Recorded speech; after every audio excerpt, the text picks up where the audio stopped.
going to show you how to use colour pencils really effectively. So we're going to create a bit of a gem, and to do that I'm just going to need a little outline. So I'm going to use a pencil to outline, a coloured pencil this time. So I'm just going to do a circle like that in the middle of my paper. And then I'm going to zoom in a tiny bit so you can really see the detail of what I'm doing. So I've got some colours that are really similar to each other, and that's the key to this, is trying to get colours that are similar.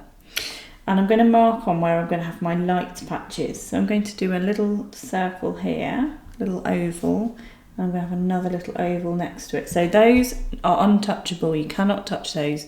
They are going to be the light highlights on this little gem that we're going to create.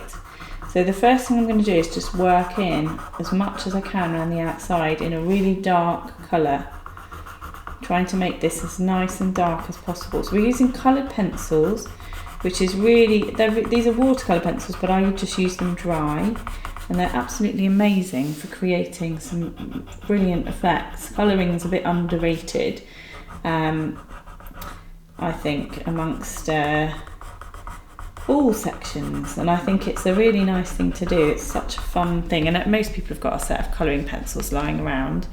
So I've just done that really dark section there, and then I'm going to start working into a lighter colour with using a lighter shade of the same blue. So I've just gone a bit lighter next to it with the same blue, like that. And then I'm going to use a lighter blue, and what I'm going to do with that lighter blue is just start overlapping over the top to try to create a seamless change of colour from one to the next. And as I work my way around, I'm going to try to bring this lighter blue around the edge here a little bit, pressing quite hard, making this nice edge nice and dark and dense. So just come around here, and then I'm going to move into lighter blue using the lighter shade. So I'm not going to press very hard, I'm just using it lightly.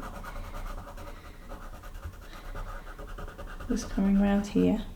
Now I want to leave another light patch, so I'm going to do another one here, but I'm going to make that one a little bit less sort of defined. It's going to be quite a light one.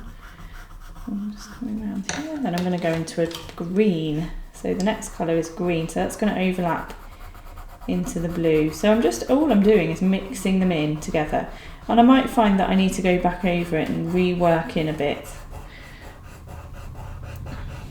So I'm coming around the edge here and around the edge here, and I'm just overlapping what I've done with the new colour. So that's the key really, is trying to get an overlap of colours together. Just taking my time and carefully going around the edges here. And you can apply this to any kind of subject really. It's just a really nice thing to learn to do, because it creates this shiny effect, which is quite fun to make.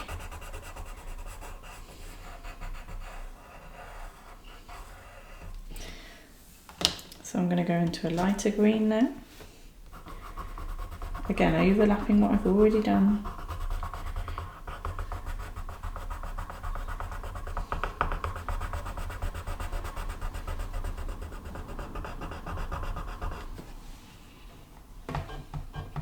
Just going to zoom in so you can see the last sort of effects that I'm going to put on. So I'm zooming in here, and we're going to gradually get lighter and lighter as I get towards this part of the gem. Just kind of coming around and lightening it up, and I'm following the shape with my colour, so it's going around the edge and curving around, so we're getting this curve as well.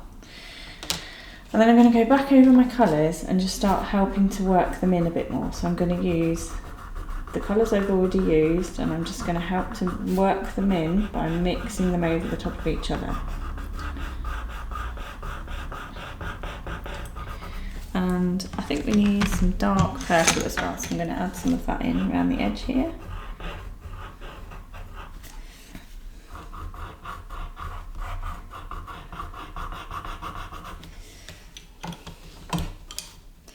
and I want to just soften off this edge so it's not like a big line around the outside. I want it to be very soft. So I'm just going to very lightly shade that in. We're just working the colours in together, but mainly you can see the differences, but I want to bring a bit of this blue in here as well.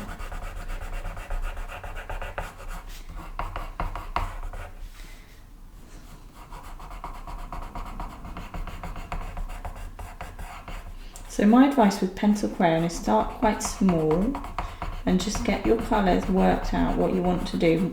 Practice this blending technique. And you start to create these optical illusions of things being round. I'm just working the colours through, trying to make them all look like they belong to the same thing. So, pencil crayon, sort of gem, coloured gem, using just a very limited colour palette, but just working them over the top of each other. And you'll get this really kind of interesting effect, almost like you could pick it up and put it in a necklace. So that's pencil crayon using lots of the similar colours. Have a little go and pop it on the Facebook group. I'd love to see what you do.